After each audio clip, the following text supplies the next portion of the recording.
A tough ex-Hell's Angel captain thought he'd left his violent past behind. But one stormy night, behind a lonely diner, he finds a young woman, bruised, shaking, and whispering the words no man like him should ever hear. It hurts, down there too. For the first time in years, the biker who feared nothing freezes. He takes her in to help, but when the sheriff's lights flash through the window, everything spirals, because she isn't just some runaway. She's tied to the one tragedy that's haunted him for years.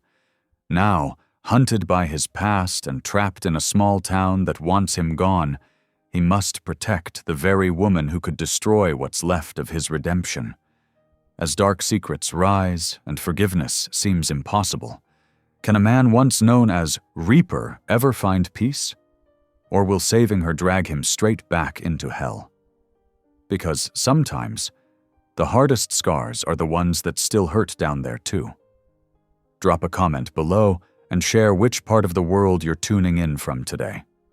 If you enjoy stories like this, don't forget to subscribe for more. The bus hissed to a stop in the middle of Silver Creek, Colorado, a town that looked smaller than Tiago remembered, though maybe it was him who had changed. He stepped down slowly, the metal of his prosthetic leg clicking against the wet pavement. The April wind bit at his face, sharp and cold, and the gray sky pressed down like a lid. He adjusted the strap of his worn duffel bag and looked around. The same diner stood on the corner, the same faded gas station across the street. Only now, the paint had peeled, and the people who passed by didn't look him in the eye. Tiago wasn't surprised. Silver Creek had a long memory, and so did he. He'd been gone for 9 years, 3 of them in prison, the rest trying to stay clean, sober, and quiet. He'd promised the parole officer he'd find steady work and keep his head down. But when the bus door shut behind him, he knew the hardest part wouldn't be staying out of trouble. It would be facing the ghosts he'd left behind. At the far end of Main Street, a neon sign buzzed weakly, 24-hour truck stop diner. The glow reflected in a puddle, like a small flame trying not to die. Tiago walked toward it. His leg ached from the cold, but he ignored it. Every limp reminded him why he'd left the Hells Angels for good, a life that cost him his wife, his son, and his soul. Inside, the diner smelled like coffee, grease, and old hope. A woman behind the counter looked up, surprised but not unkind. "You looking for something, hun?" she asked, drying a mug with a towel. "Work," Tiago said. His voice was gravel, low and careful. "Anything. I wash dishes. I don't talk much." The woman studied him for a long second. Maybe she saw the tattoos on his hands, the faint scar on his cheek. Or maybe she saw the tiredness in his eyes. "We lost our dishwasher last week," she said finally. "You show up, you get paid cash at the end of each night, no questions asked." Tiago nodded. Deal. By sunset, he was standing at the sink, sleeves rolled up, arms slick with soap and water. The noise of clinking plates and murmured conversations filled the space behind him. He liked the sound, life happening just out of reach. Hours later, when the diner emptied out and the last trucker left, Tiago stepped outside to take the trash out. Rain began to fall, soft at first, then heavier. The parking lot shimmered under the yellow streetlight. He tied the garbage bag and was about to turn back inside when he heard it, a faint rustling near the dumpster. At first he thought it was a raccoon. Then came the sound of muffled crying. He moved closer. Behind the dumpster, half hidden in shadow, was a young woman. Her clothes were soaked through, her hair clung to her face, and her arms were wrapped around her stomach as if holding herself together. "Hey," Tiago said quietly. "You okay?" The woman lifted her head, eyes wide, full of fear. "Please," she whispered. "Don't hurt me." I'm not here to hurt you, he said, crouching down, though the motion made his leg creak. You're bleeding. She shook her head, voice trembling. It hurts, down there too. The words froze him. For a heartbeat, the world went silent. No rain, no sound, nothing but her broken voice echoing inside him. It pulled up a memory he'd buried deep. His wife's voice years ago. The same pain, the same helplessness, before the bullet took her. Tiago swallowed hard. Okay, he said gently. You're safe now. I'll get you warm, all right? She didn't fight when he reached out. She was too weak. He lifted her easily. She weighed almost nothing, and carried her inside the diner. The woman behind the counter gasped when she saw them. Lord above, she said. What happened to her? Don't know, Tiago replied, but she needs a doctor. We can't call an ambulance, the woman said, glancing nervously at the bruises on the girl's neck. She'll get questioned, and you'll get blamed.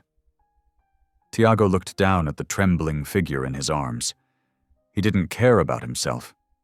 Not anymore. Then I'll take her somewhere safe. He left through the back door, shielding her from the rain. The dirt road wound through dark pine trees until it reached his small cabin at the edge of town.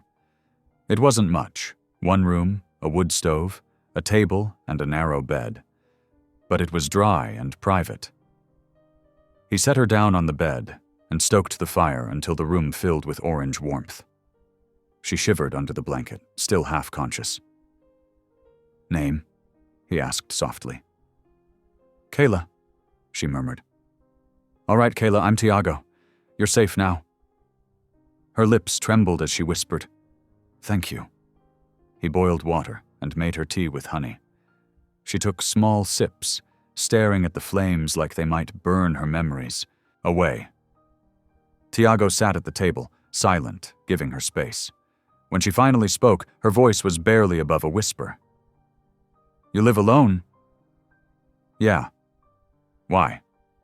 He looked at the framed photo on the shelf, a woman with kind eyes and a little girl with pigtails. Lost my family. Long time ago? Kayla didn't ask more, and he didn't explain. The quiet stretched between them, but it wasn't heavy. It felt human. Outside, the rain slowed. The fire crackled. Tiago stood and went to check the window. That's when he noticed it. Fresh tire tracks in the mud outside his cabin. He hadn't driven in days. Someone had been here. He turned back toward Kayla. She'd fallen asleep, her breathing steady now, her hand clutching the edge of the blanket. Tiago blew out a long breath. Maybe she was running from someone. Maybe they'd come looking. Either way, he'd given his word. She was safe here. He sat in the old chair by the fire, eyes heavy but mind awake. The storm outside faded to a drizzle. For the first time in years, Tiago didn't feel completely empty. Before dawn, the cabin lay quiet except for the soft pop of the fire and the slow tick of the wall clock. Tiago dozed upright in the chair, his chin dipped to his chest, one hand resting near the stove poker. He woke fast, the way men do when they have learned not to sleep too deep. The room still smelled of rain and pine smoke. Kayla slept on the narrow bed, a shadow under the wool blanket, her breath steady and small. He rose carefully so the floorboards would not creak. The leg always felt stiff in the morning. He rotated the socket and breathed through the ache. A thin gray light pressed at the edges of the curtains. The storm had passed. He set water to boil and checked the latch on the back door. It held firm. Then he stepped to the window and studied the mud outside. The tire tracks he'd seen last night were there, sharper now in the early light. They curved in and out again, like a snake's trail across wet ground. He could not tell the tread, not in this dim half-light, but he guessed they were from a truck or bike with fat tires.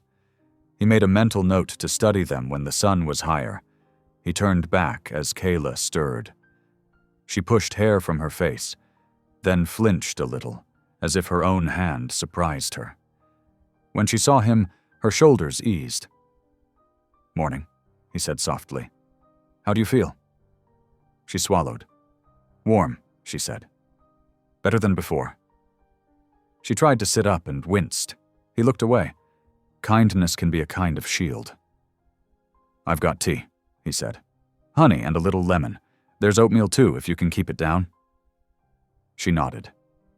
"Thank you." He poured tea into a chipped blue mug and handed it to her with both hands so it felt steady. Steam rose in white curls. She held the mug near her face, let the heat touch her cold nose and cheeks, and took a sip. "My name is Kayla," she said, as if they had not already said it last night. Maybe she needed to hear herself say it once more in a safe place. "I remember," he said. "I'm Tiago." Her eyes moved around the cabin. The walls were lined with rough shelves. A map of Colorado hung thumbtacked near the door. On the far shelf sat 2 framed pictures: a woman with patient eyes, hair pulled back in a simple tie, a little girl with bright cheeks and wild pigtails. Kayla's gaze lingered there. "Your family?" she asked. He nodded. "Long time gone." He did not say how. He did not have to. The way his voice dropped at the end told enough. She looked down into the tea. "I'm sorry." Silence settled again. Not heavy, just honest. He set the oatmeal to simmer and pulled a clean towel from a drawer. He warmed water in a bowl and placed it on the table. "I've got a first aid kit," he said, still gentle. "You've got some cuts and bruises. You should look at them if you can. I'll step outside so you can have privacy. There's a clean shirt on the hook and some soft pants. They'll be big but better than wet clothes." At the word outside, her eyes flicked to the window, to the trees beyond, and then back to him. "I won't go far," he said, "but I won't hover." She nodded once. He laid the bandages and ointment on the table, then pointed to the small door by the stove. "Bathroom's through there. Not fancy. Hot water if the tank cooperates." "Thank you," she said again, the words small but clear. He stepped onto the porch and pulled the door nearly shut behind him. The air outside felt washed and clean. Clouds moved like slow ships across a pale sky. Birds tried out uncertain morning notes. He followed the tire tracks a few feet down the dirt lane. The prints overlapped and blurred where the rain had pooled. He crouched to see them better and pressed 2 fingers into the mud next to one groove. Wide tread. Fresh enough that the edges still held shape. Whoever it was had rolled near the cabin last night, then backed away. Looking, not stopping. He glanced at the trees, tall and dark with wet. No sound but a squirrel scolding from a branch. Inside, water ran for a minute, then stopped. He gave her time. When the door opened, he was back at the stove, and the oatmeal had thickened to a steady, soft swirl. Kayla came out in the clean clothes he had left, sleeves long past her wrists, the waistband tied with a bit of twine. Her wet clothes hung near the stove on a chair. Her hair was braided now. She looked younger like that, and also older. "Seat?" he said. She sat at the table. He slid a bowl of oatmeal toward her and set a spoon beside it. She took 2 careful bites. "I should go," she said between mouthfuls, but the way she said it sounded like she knew she should, and also knew she could not. "Go where?" he asked. Her mouth pressed thin. She did not answer. He let the question rest. "We can visit the clinic later," he said. "Just for a check. No, police unless we say so. A friend of mine works there. She helps folks who don't want a lot of fuss." Kayla's eyes lifted. "Your friend?" He nodded. "Pastor. Name's June. She runs the church garage and the clinic. Doesn't ask questions you don't want to answer. At the word pastor, something in Kayla's face softened and tightened all at once. I used to go to church, she said. Then I stopped. She paused, then added, I was afraid. God isn't the one you have to hide from, he said. The words surprised him. He had not said God's name out loud for a long time. They hung in the air like a small, brave thing. She stared at the spoon, turned it over, watched it catch firelight. I don't want trouble to follow you, she said at last. It always follows me. He stirred his own bowl, then set the spoon down. Trouble knows my address, he said dryly. It's not new here. That almost drew a smile. Almost. When she finished eating, she reached for the first aid kit. Her hands shook. Tiago looked away and studied a knot in the table wood. He heard the soft hiss of ointment tube, the slow tear of gauze. She moved with care, stopping when her breath hitched, then starting again. He felt anger rise like heat under his skin. Not at her, not at the room, at the kind of men who caused this. He closed his eyes and breathed slow until his jaw unclenched. I can help with the easy ones, he said, voice even again. Scrapes on your forearms, elbow. She considered that, and then nodded. He knelt at a respectful angle, not too close. He cleaned a small cut near her elbow with warm water, dabbed with a gentle touch, then wrapped a neat bandage. She watched his hands and the way they did not shake. Grease tattoos stained his knuckles, ghosts from old engine rooms and harder places. You fix things, she said. I try, he said. She looked at the photos again. Who were they? My wife and little girl, he said. The words came like a stone out of deep water. They were caught in a fight that wasn't theirs. I'm sorry, she said. The simple words did not fix anything, but they landed softly.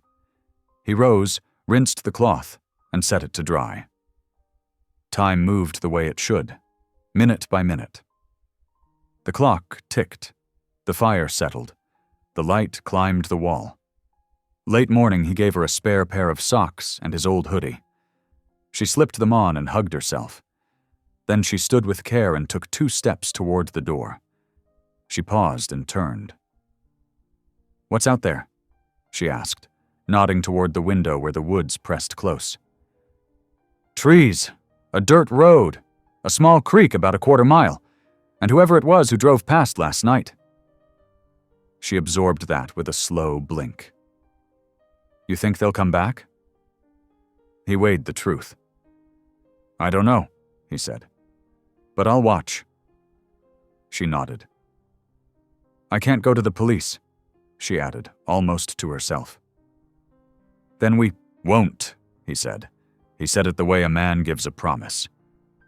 He tucked a small folding knife into his back pocket and grabbed his jacket. If you're up for it, we can visit the clinic after noon. Or we can wait a day. Your call. She looked down, then up, courage and fear wrestling in her face. Now, she said quietly, before I lose my nerve. He held the door for her. The air outside was crisp, the ground soft underfoot. A branch dropped a line of raindrops that pattered like a soft drum. He helped her down the step, but did not touch her unless she reached first. She did not. And he respected that. They walked to his old truck, a square-shouldered thing with dull red paint and a new alternator he had installed last month. He opened the passenger door, and she climbed in slowly, one hand to her stomach. He went around, slid into the driver's seat, and turned the key. The engine coughed, then settled into a low, familiar growl. On the way down the lane, he stopped where the tire tracks cut across the mud. He got out, squatted, and looked again. This time the sun had risen just enough to catch the pattern. He studied the grooves, the spacing. not a standard pickup. Wider in back, maybe a bike with a sidecar or a custom chopper with fat rear rubber. The print overlapped itself on the turn, like whoever it was had paused to look and then backed out. Watching.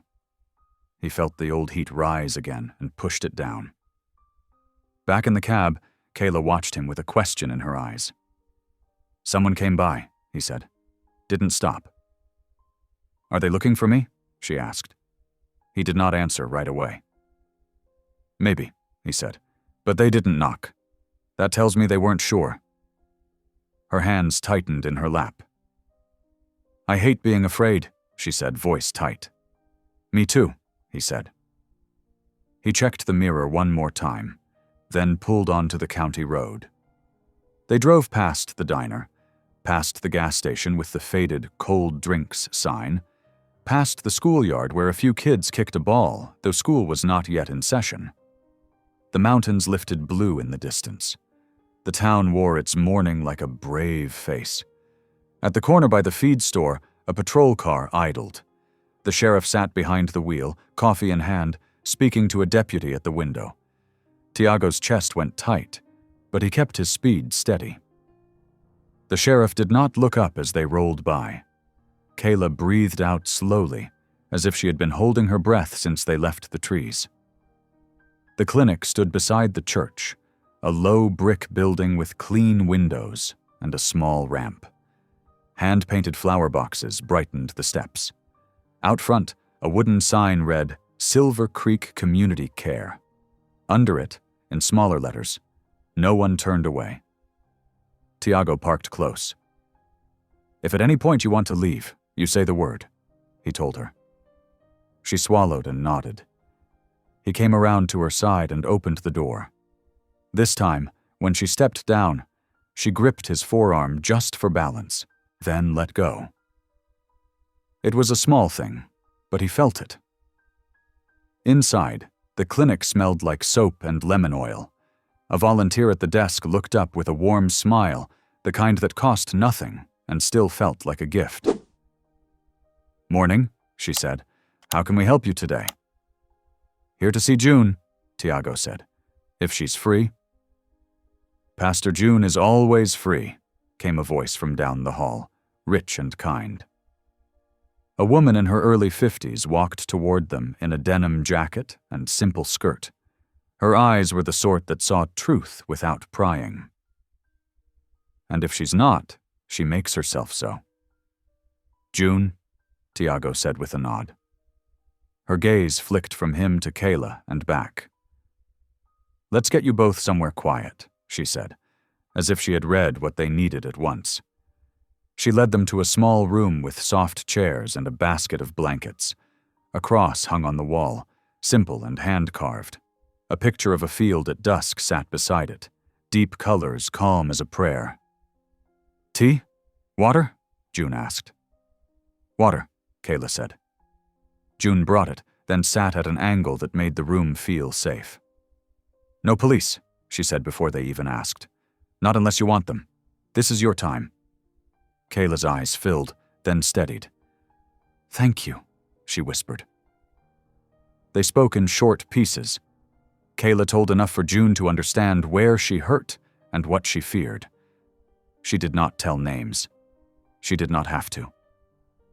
June listened, her hands quiet in her lap, but her eyes busy with care. She asked gentle questions. She offered options, not orders. A female nurse came in, soft-voiced and steady, and Kayla agreed to a simple check. Tiago waited in the hallway, counting the tiles on the floor to keep his mind from building pictures it could not bear. June came to him after a while and stood beside him, both of them looking at a poster about community meals. "You did right bringing her," June said. He rubbed a thumb across a ridge on his palm.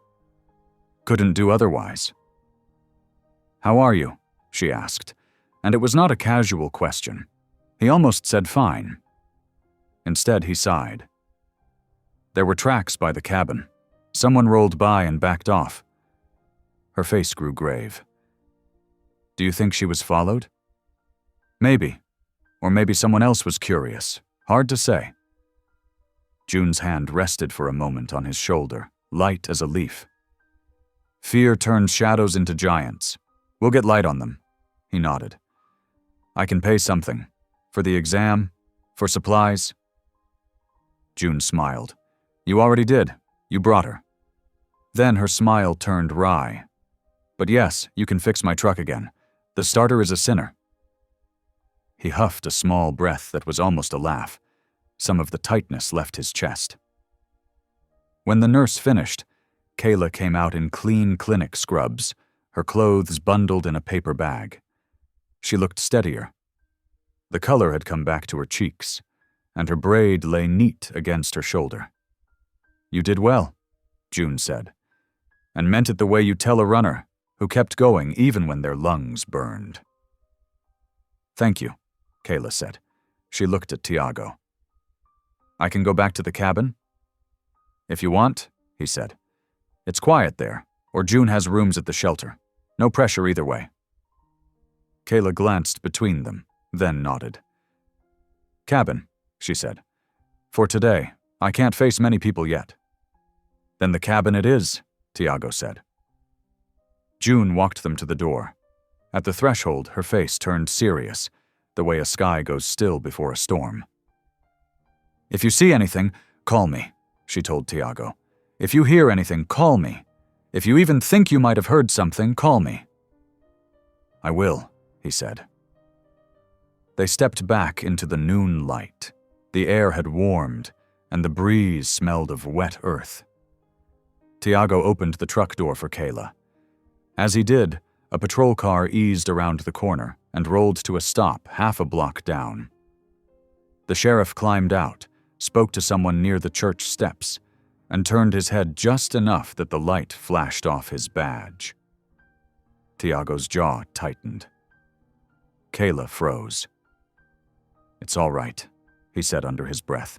Eyes forward. They pulled away smooth and slow. Tiago checked the mirrors. The patrol car stayed put. He let out the breath he had not realized he was holding.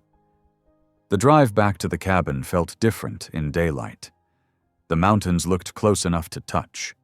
A hawk floated over the tree line, a dark mark against blue.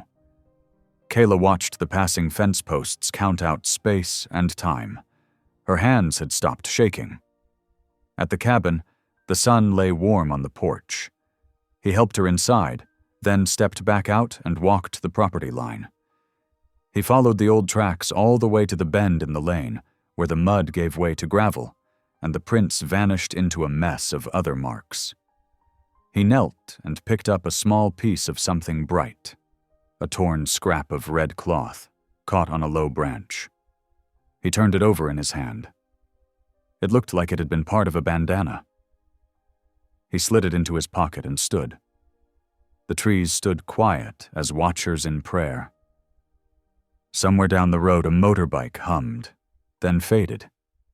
He listened until it was gone. When he came back inside, Kayla had folded the blanket and set the tea mug in the sink. She stood by the shelf, studying the photo of the little girl with the pigtails. Her finger traced the edge of the frame, but did not touch the glass. She looked like she laughed a lot, Kayla said softly. She did, he said. The memory pulled at him, both pain and comfort. She loved to race the wind.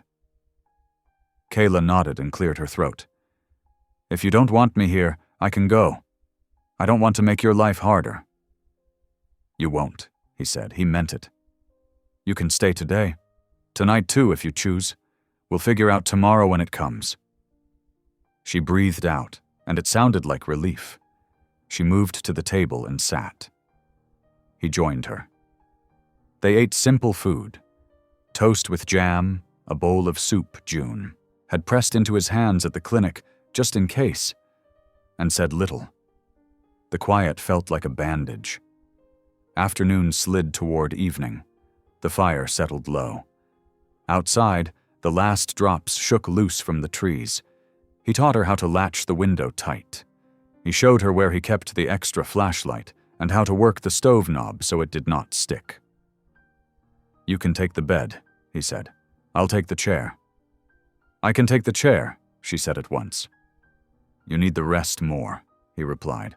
"That's not me being nice. That's just true." She studied his face, then nodded. She moved toward the bed and paused with one hand on the post. "I was married," she said suddenly, as if the words had been pressing at her all day.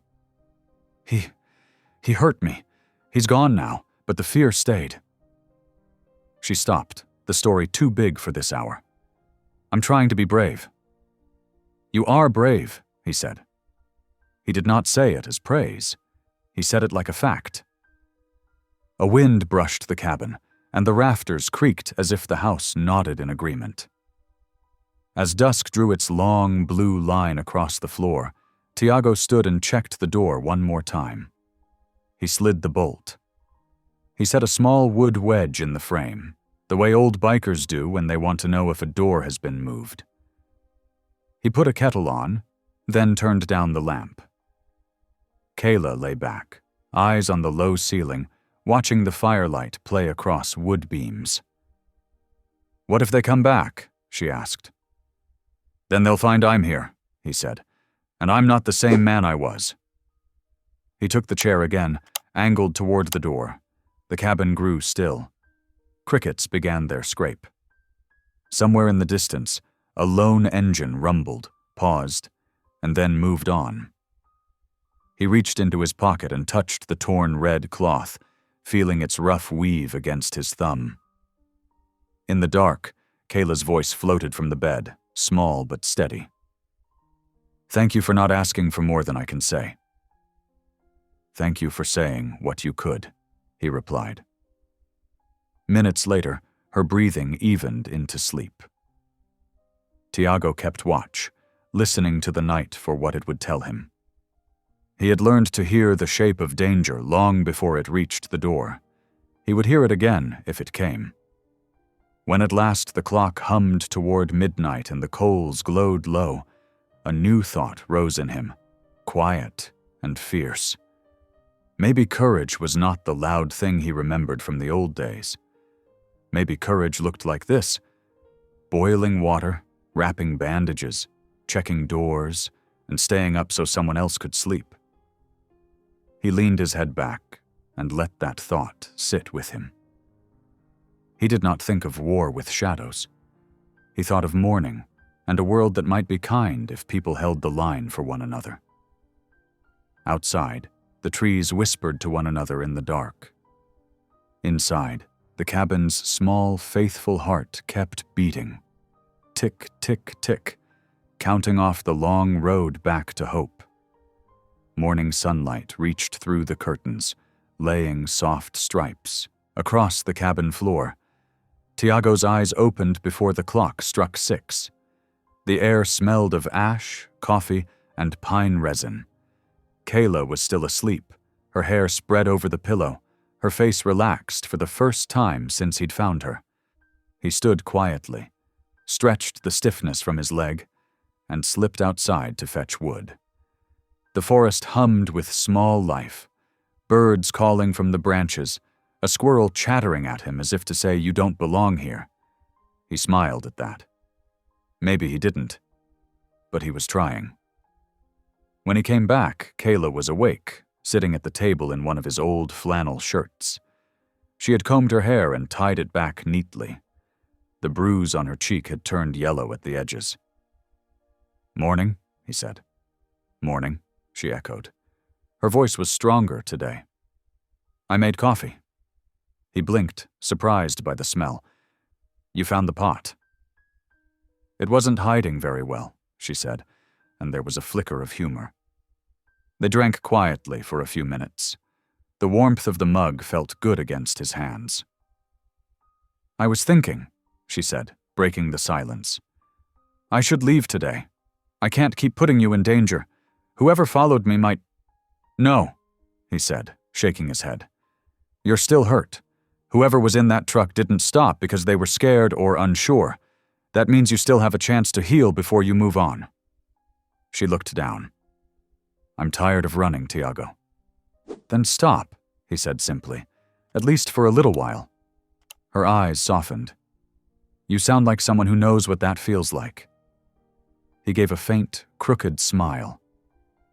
I do.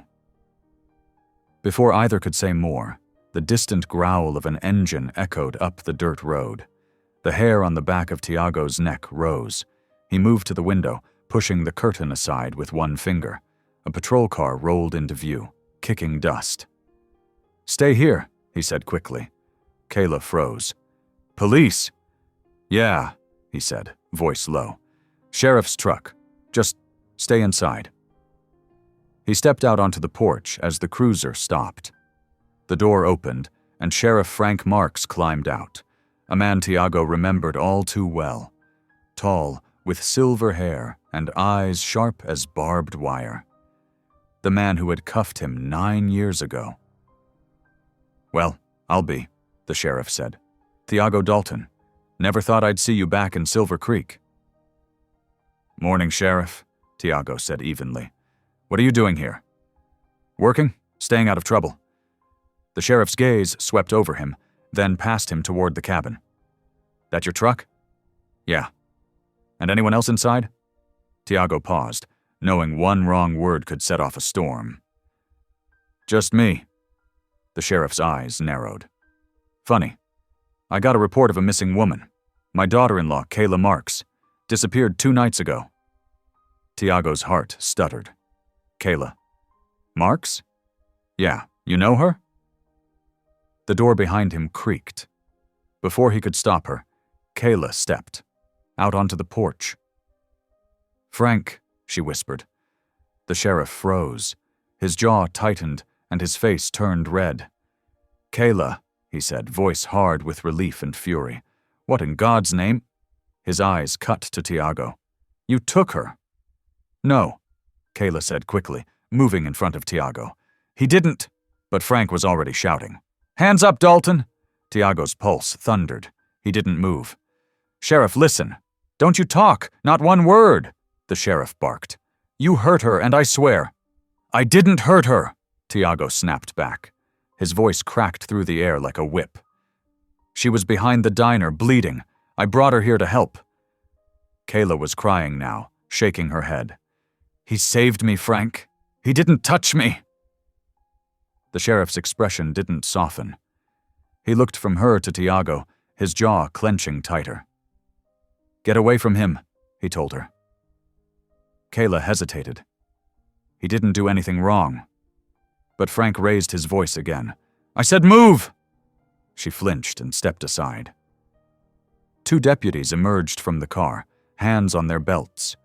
Tiago didn't resist when they grabbed his arms and turned him around. The cold bite of handcuffs closed around his wrists. As they led him toward the cruiser, Kayla ran after them, her voice trembling. Stop! He saved my life! He didn't... Frank turned to her sharply. You don't understand what kind of man this is. I do, she shouted. Better than you think. The sheriff looked like she'd slapped him. Get in the car, he told Tiago. You and I are going to have a long talk. The drive into town was silent, except for the rattle of the cruiser tires. Tiago stared out the window, the cuffs biting his wrists, watching the pines slide by. His leg ached from the way the deputy had shoved him in. Inside the sheriff's office, everything smelled like dust, paper, and old coffee. They sat him down in a chair across from the desk. Frank Marks leaned forward, his hands flat on the wood. You're going to tell me exactly what happened, the sheriff said. From the minute you found her. Tiago kept his tone steady. I finished my shift at the diner, took the trash out, found her behind the dumpster, bleeding and scared, brought her home to keep her safe. That's it. Why not call the police? Because she begged me not to, Tiago said, and she was terrified of you. The sheriff's eyes flashed. You're lying. No, Tiago said calmly. She said she couldn't go to the police. I don't know why, but she wasn't running from me. The sheriff sat back, eyes narrowing. You think you're some kind of hero now, after what you did to my boy? Tiago stiffened, Your boy? Ryan, the sheriff spat. My son. He looked up to you once, before you filled his head with poison. He died because of the filth you dragged him into. Tiago froze. He hadn't known. The sheriff's son had died. Ryan, was your son? The sheriff's voice broke slightly. He overdosed 2 years ago. Kayla's husband. You destroyed that boy. Tiago's throat tightened. I didn't put that needle in his arm. You didn't have to, the sheriff growled. You gave him the path. Tiago lowered his eyes. Maybe I did. For a long moment, neither spoke. Then the sheriff said, quieter now. You think bringing her back fixes anything? No, Tiago said softly. But it's a start. The office door opened. Kayla burst in, hair disheveled, eyes red. Let him go, she demanded. You don't understand. Ryan wasn't who you thought he was. The sheriff's face hardened. Kayla, not now. Ryan hurt me, Frank, she cried.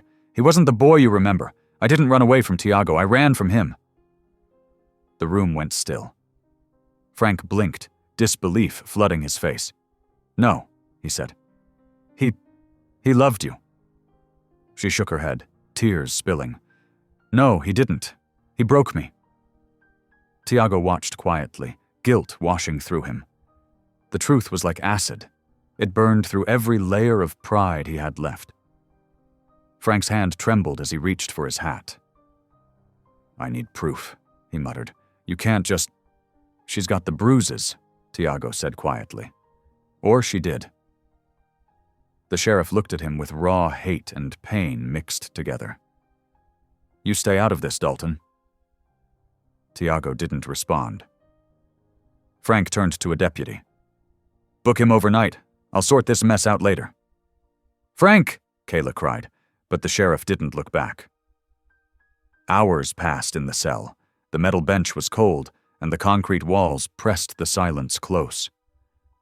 Tiago sat with his hands clasped, staring at the floor. He could still hear Kayla's voice from the hallway, breaking as she told her truth. When the door opened, it wasn't the sheriff who appeared. It was Pastor June.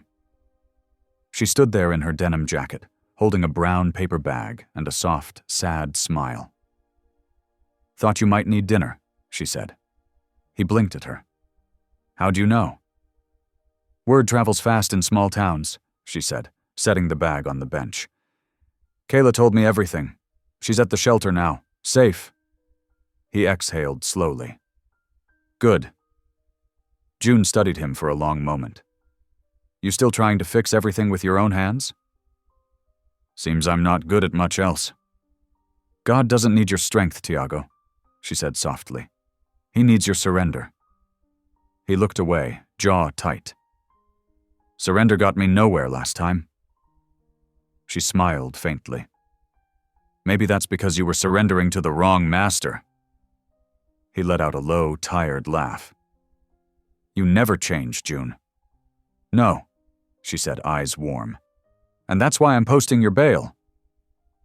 He looked up sharply. You what? I'm getting you out, she said simply. Because that girl trusts you, and because I believe you when you say you're done running. He didn't know what to say. Why? Because, she said, stepping closer, grace is for the ones who think they've run out of it.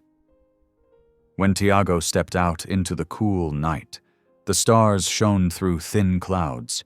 He felt the air hit his lungs like a prayer. The sheriff's office light glowed behind him, dim and tired. June walked beside him.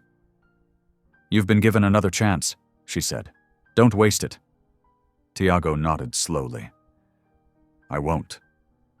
As they reached her truck, he paused and looked back once more toward the jailhouse. Somewhere inside, he knew the sheriff was pacing, torn between anger and truth. The night wind carried the faintest sound of church bells from the valley. For the first time in a long while, Tiago felt something shift inside him. Something that almost felt like hope. The next morning rose slow and pale, like a world trying to remember what peace felt like. The air in Silver Creek was cool, full of pine and dew, and the main street still slept under a haze of morning fog. Tiago sat in the passenger seat of Pastor June's old pickup, his hat in his hands, his wrists still showing the faint marks where the cuffs had been. Neither of them spoke for a while. The hum of the truck engine was enough. Finally, June broke the silence. "You plan on hiding, or you plan on helping?" He gave a half smile, faint and worn. "Never been much good at hiding." "Good," she said. "Because the girl still needs you. And whether the sheriff admits it or not, he's scared of losing another soul he loves." Tiago turned his head to watch the mountains roll by through the fog. "He's got reason to hate me, June." "And you've got reason to forgive yourself," she said softly. "But that's not a one-day job. That's daily work, same as breathing." When they reached her church, she parked beside the small garage out back. The place smelled like oil and sawdust, and the air carried a low hum of quiet work. Inside, old trucks and veteran motorcycles waited for repair. Donations from townsfolk, projects for the men and women who'd come back from war with too many scars to count. "You'll start here," June said, handing him a rag. "Work for me, keep your head down. No preaching, no grand talk. Just fix what's broken." He took the rag, nodding once. "I can do that." "I know," she said with a small smile. "Now let's get you some breakfast." Inside the church's modest kitchen, Kayla sat at the table, a bowl of oatmeal in front of her. She looked up as Tiago walked in. For a heartbeat, both froze. Her hair was clean and braided, her skin still bruised but calmer, steadier. The soft blue light through the window made her eyes look lighter than before. "You're out," she said quietly. "Yeah," he replied, pulling out a chair. "Thanks to June." Kayla gave a faint smile toward the pastor. "She has a way of rescuing people." "I only point them toward the door," June said, setting down a plate of toast. "They've got to walk through it themselves." Kayla hesitated. "Did Sheriff Marks, say anything?" "He's hurting," June said carefully. "But sometimes people fight the truth because it breaks something they've held together for too long." Tiago kept his eyes on the table. "He blames me for Ryan." Kayla's hand tightened around her spoon. "He shouldn't." "I'm not sure he's wrong," Tiago said, voice low. "I brought Ryan into that life. Showed him how to run from pain instead of face it. Didn't teach him what it means to stay." Kayla's voice trembled but held steady. "Ryan made his choices. He was already angry when I met him. He just hid it better back then." June's gaze moved between them, kind but piercing. "And you both are still letting that boy's shadow decide who you'll be now. Don't." They ate in silence after that, the kind that felt full, not empty. By noon, Tiago was under the hood of an old truck behind the church, hands black with grease. The steady rhythm of work calmed him, the click of a wrench, the hiss of oil, the quiet hum of a job done right. Kayla brought him water around lunchtime. "Need a break?" she asked. He leaned back, wiping his hands on a rag. "Breaks are dangerous. That's when memories sneak in." She smiled faintly. "You talk like an old man." "I feel like one," he said. Then, after a pause, "You look stronger today." She hesitated. "I feel like I can breathe again. June says I can help at the clinic in the afternoons. I used to be a nurse." "That fits you," he said. "Why?" "You've got steady hands," he said simply, "and kind eyes." She looked down, a soft blush rising to her cheeks. "You notice too much, Tiago?" He smiled faintly. "Used to have to. Trouble doesn't always knock." She took a sip of her water, then met his eyes again. "What happened to your family?" He froze, the question hitting deep. The wrench slipped in his hand. She started to apologize, but he shook his head. No, you should know. He leaned on the hood, voice rough. My wife and daughter were killed. Gang retaliation. I wasn't home. Some guys I used to run with, people I called brothers, wanted to teach me a lesson for leaving. Kayla's eyes filled. I'm so sorry. He nodded once, jaw tight.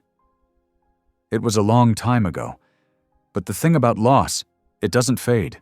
It just sits quiet until something wakes it up again. She placed her hand lightly over his wrist, hesitant but sincere. You saved me, Tiago. Maybe that's part of their story still living.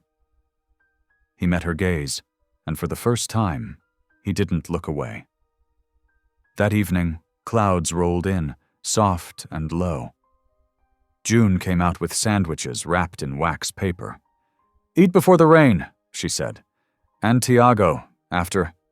You're done. There's a room in the back of the church you can use for now. Better than that cabin, at least till things settle. He wiped his hands. Thanks, June. But I've got the cabin to look after. Kayla might stay there when she's ready. June's eyebrows lifted. Careful, Tiago. People will talk. Let them, he said simply. Kayla smiled faintly. They already do. June shook her head but smiled too. Fine, but keep it decent. Tiago chuckled quietly. Always do.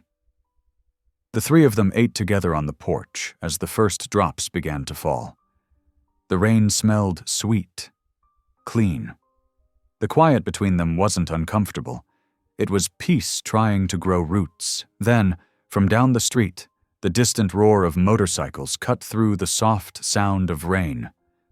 Tiago's head snapped up. June's smile faded. You recognize that sound? Yeah, he said. His jaw tightened. Too well?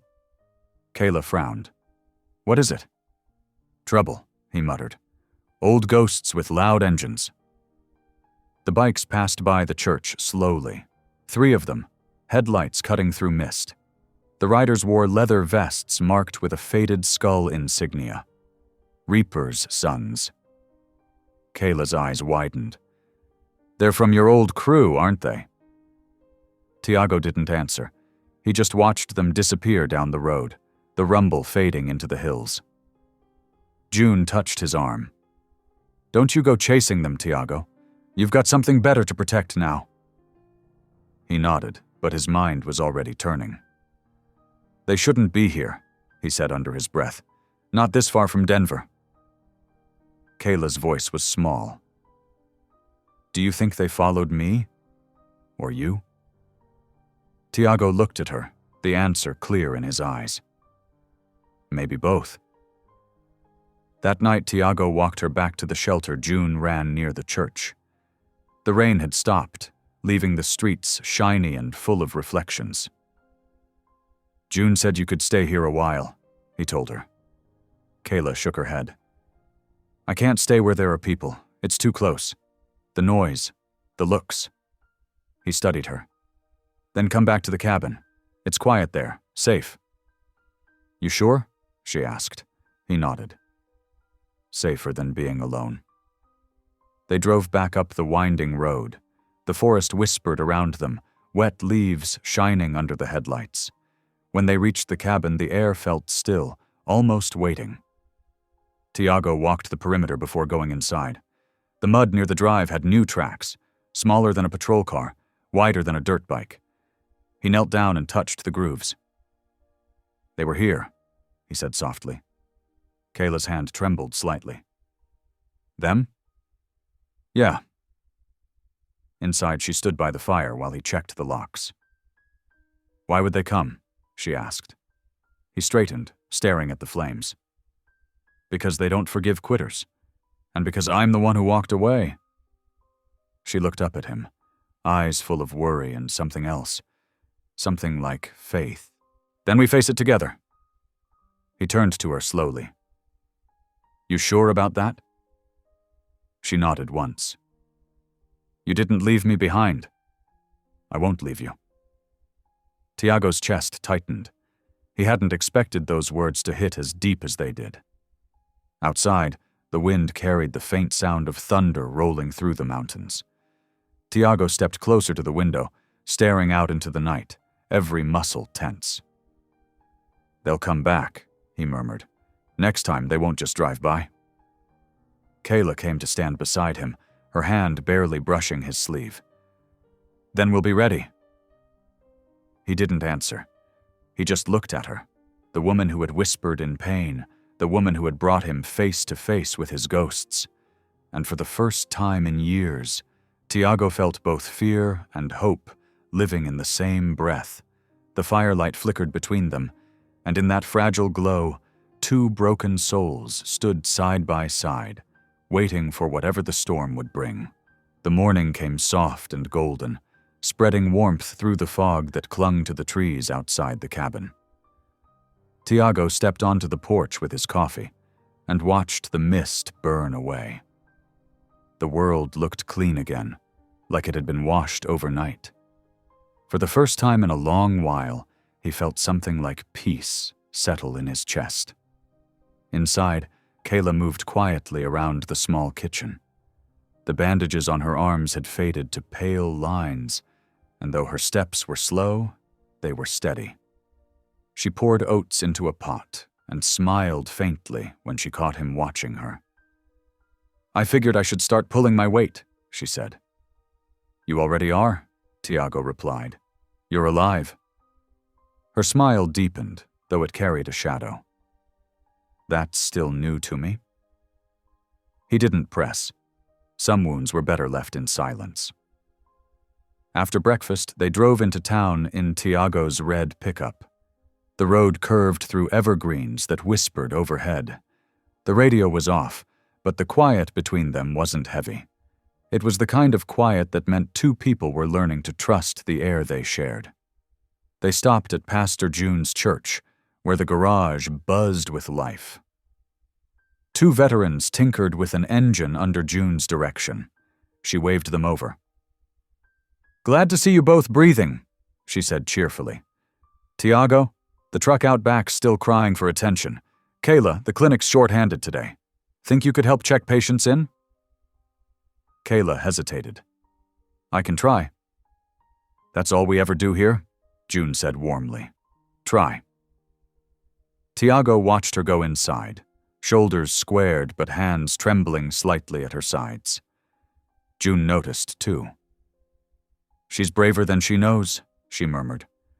"She's stronger than most men I've known," Tiago said, grabbing a wrench. The day passed slow and good.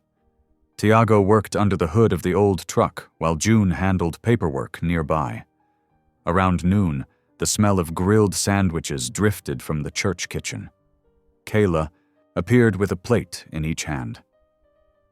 "You'll forget to eat if someone doesn't remind you," she said. He chuckled. "You sound like my wife used to." Her eyes softened. "You miss them?" "Every day," he said quietly. "But maybe missing them keeps me honest." They sat on overturned buckets, eating in the shade. Kayla talked about nursing school, how she'd loved caring for patients, how she'd wanted to work in trauma recovery before her life had gone off track. Her voice trembled when she mentioned Ryan, but she didn't cry. Tiago listened, not interrupting, just nodding when she needed him to. When they finished lunch, she leaned back against the wall, the sunlight touching her face. "It feels strange to laugh again," she said softly. "Feels good, though, doesn't it?" She nodded, her eyes glimmering. "Yeah, it feels like waking up." Later, when the workday ended, the three of them stood by the church steps watching the sunset burn orange behind the mountains. June handed each of them a paper cup of lemonade. "You two did good today," she said. "You make a fine team." Kayla smiled shyly. Tiago just shrugged. "She makes it easy," he said. June chuckled. "Don't ruin the moment by pretending you're modest, Tiago. God loves a man who learns to listen." As evening deepened, Tiago and Kayla drove home. The truck rattled gently on the dirt road, crickets beginning to sing in the tall grass. The windows were down, and cool mountain air filled the cab. When they reached the cabin, the first stars blinked above the trees. Tiago grabbed a lantern and walked the perimeter one last time, making sure no tracks had appeared in the mud. All was still. Inside, Kayla lit the fire and sat near it, staring at the flames. He joined her, setting his coffee cup on the floor beside the chair. "I didn't think I'd ever feel safe again," she said quietly. "You're not just safe," he said. "You're starting over." She looked up at him. "And you?" He smiled faintly. "Guess I am too." The fire crackled between them, warm and alive. Outside, the forest whispered with night sounds, gentle and steady. For the first time in years, Tiago didn't dread tomorrow. In that small cabin, two souls stitched together by brokenness, they had found something rare. Not love, not yet, but the simple, sacred beginning of trust. They reached the clinic early, halls bright with soap and lemon. Tiago dropped a rebuilt alternator at the church garage next door, then walked Kayla to the intake desk. Her hands trembled as she clipped on a paper badge. He covered it with a small joke about engines rattling before they settle. She breathed deep and opened the ledger. Morning moved fast. A woman with a wrapped wrist, a teen asking about panic, two veterans who came for coffee and stayed for the quiet. Kayla met each one with steady eyes and a voice like warm water. She didn't pry. She made space. Norsher, noon, an older man shuffled in, hat flat to his chest. "Name's Earl," he said, showing a VA card. "Doc says surgery, says call my girl. Haven't earned that call." The words broke. Tiago stepped beside him. "Maybe earning starts with dialing." Earl stared at the floor. She changed her number years back. Kayla slid a clipboard forward. "Write what you remember. A street, a workplace, even a nickname. We'll try." June read the notes. "Bakery on Spring Street. The owner knows everyone. I'll call." Minutes later she returned, eyebrows high. "Earl's daughter delivers on Thursdays. Today." They waited on the bench outside, sun warm on their faces. Earl worked a harmonica between his palms. "I told her I'd quit drinking," he said. "Then I didn't." "Standing here is the truth," Tiago said. A white van pulled up. A woman climbed out, flower on her sleeves. She hesitated when she saw Earl. He rose slowly, hat twisting. "Lena," he said. "You only come when hospitals call," she answered. "I came because I'm scared," Earl said, "and because I'm sorry." Silence held years. Then Lena tapped the harmonica. "You always liked the easy songs. Play one that tells the truth." Earl lifted it. The notes were thin but honest. People slowed on the sidewalk. Kayla blinked hard and smiled. Tiago felt something in his chest loosen, like a rusted bolt turning. When the song ended, Lena hugged her father. It wasn't long, but it was real. She agreed to meet him after surgery. Earl sat down, laughing and crying. "Didn't think I'd see Grace on a Thursday," he said. Afternoon thinned. They cleaned rooms, stacked charts, and shut off lights. As they locked up, Kayla tucked the badge into her pocket like a promise. Across the street, 3 bikers idled in the shade, engines coughing low. Their vests carried a skull with a scythe. Kayla froze. Tiago stepped in front of her. Vince pulled off his sunglasses and smirked. "Heard you went soft, Reaper. Thought we'd hear your clinic choir." The engines revved as one. The sound felt like a storm. Tiago didn't move. "Go home," he said. Vince's smile thinned. "Home is wherever you break, brother." He tapped 2 fingers to his brow. The bikes rolled away, slow as a threat. Kayla exhaled shakily. "They won't stop." "No," Tiago said, watching the corner. "So neither will we." Morning sunlight slanted through the clinic blinds, sharp and bright after a sleepless night. Tiago parked his truck outside, eyes scanning the road before he went in. On the back door, someone had spray-painted 3 crude words in red. Once a devil. Kayla stared at it, her face pale. They know where we work. He took a cloth from the truck bed and began to scrub. Then we show them we're not afraid. His voice was calm, but the muscles in his jaw jumped with every word. Inside, the air smelled of coffee and disinfectant. Pastor June stood at the counter, worry shadowing her smile. "This is meant to rattle you," she said. "Don't let it." By noon, the graffiti was gone, yet its ghost lingered in everyone's mind. When the shift ended, Tiago found a knife stuck in his truck tire, a red bandana tied around the handle. Kayla's breath caught. "That's a warning." Tiago pocketed it quietly. "Maybe," he said. "Or maybe it's just proof they're still watching." They drove home in silence, the mountains dark against the fading light. Inside the cabin, he bolted the door and whispered, "Let them come!" The attack came fast. The clinic's front window shattered under a thrown brick, scattering glass across the floor. Shouts echoed outside, engines revving, laughter sharp as knives. Tiago ran out, rage burning through fear. 3 bikers stood near the steps, their faces hidden by helmets. "Walk away," he warned, fists tight. Vince stepped forward, smirking. "Didn't take long to find your soft spot, Reaper." He nodded toward the clinic door. The girl. Tiago lunged before thinking, his punch landing hard. Chaos followed. Shouts, the crack of wood, the bitter taste of blood. He had Vince pinned against the wall, ready to finish it, when Pastor June's voice cut through the storm. "Tiago, don't you dare!" Her words froze him. The old Tiago wanted to strike. The new one wanted peace. He let go, chest heaving. Sirens wailed in the distance. Police lights washed the street blue and red. They pulled him off Vince and cuffed him again. Kayla's voice trembled behind him. "Please don't take him." But they did. As the cruiser door slammed shut, Tiago lowered his head, heart heavy. He had promised himself never to go back to the darkness. Yet here he was again. The cell was small, its single light humming overhead. Tiago sat on the metal bench, hands clasped, knuckles still raw. The smell of bleach and cold steel filled the air. For hours, no one spoke to him.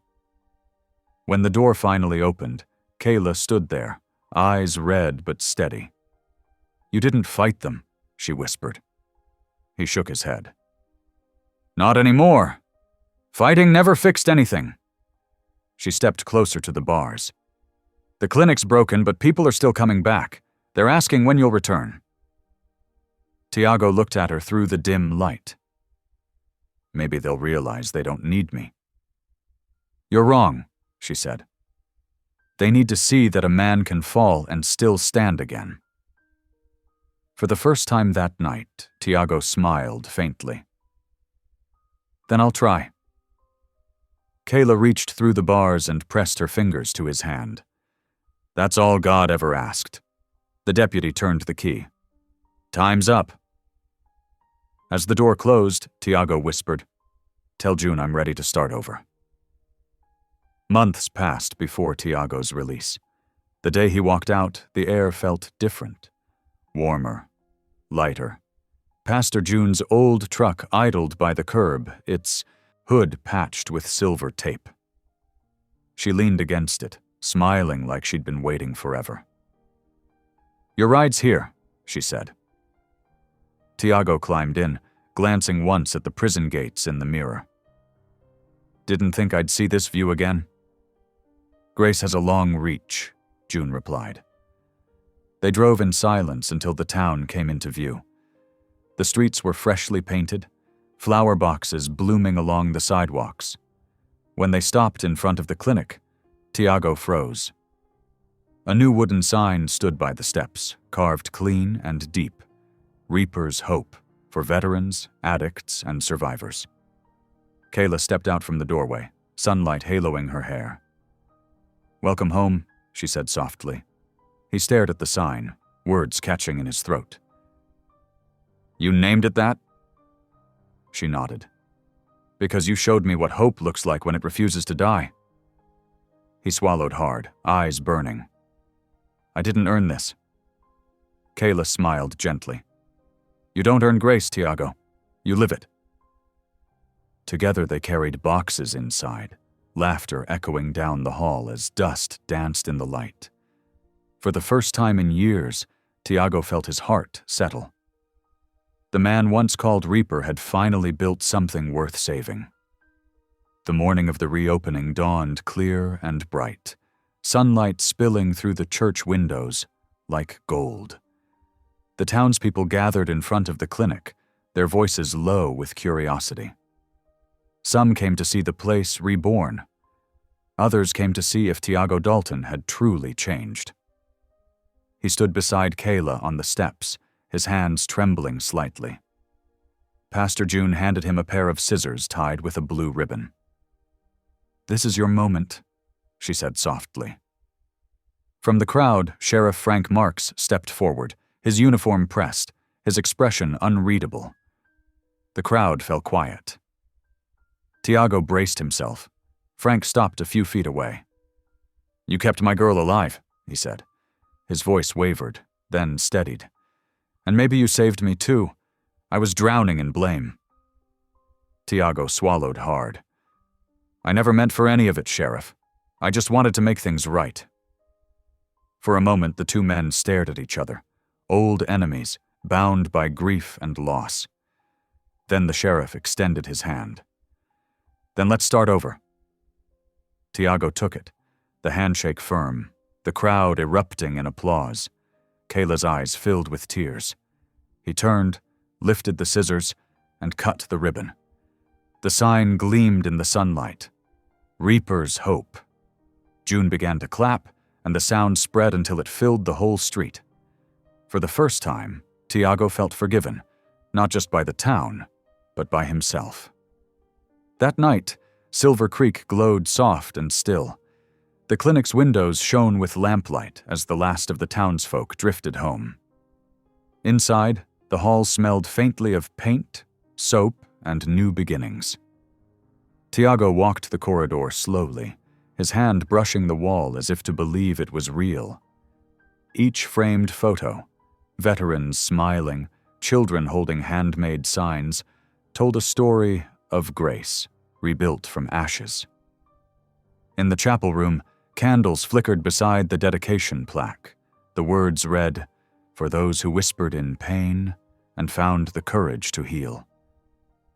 Tiago traced the carved letters with his fingers, the rough wood grounding him. "We did it," he murmured, though no one was there to hear. Kayla appeared in the doorway, her hair loose, her smile tired but soft. "You should go home," she said gently. "You've been here since sunrise?" He turned toward her, a slow smile spreading across his face. "Home's right here, Kayla." She walked closer, stopping beside him. The candlelight danced across her bruises, faded now to soft shadows of what had been. "It still hurts," she whispered. "Down there too?" Tiago nodded, eyes warm. "Then we'll keep healing, one day at a time." Outside, crickets sang, and the wind rustled the trees. They stepped out onto the porch together, watching the stars shimmer over the dark hills. For a long moment, neither spoke. They didn't need to. Tiago wrapped his jacket around her shoulders, the air cool and sweet with pine. "You know," he said, voice low, "maybe God didn't forget us after all." Kayla leaned her head against him. "No," she whispered. "He was just waiting for us to find our way back." The sign above them gleamed faintly in the starlight, Reaper's Hope, and in its quiet glow, two souls finally rested. Thank you for listening. Stories connect us in the most unexpected ways. If you felt that spark today, make sure you're subscribed. I share a new one daily, and the next might change your day.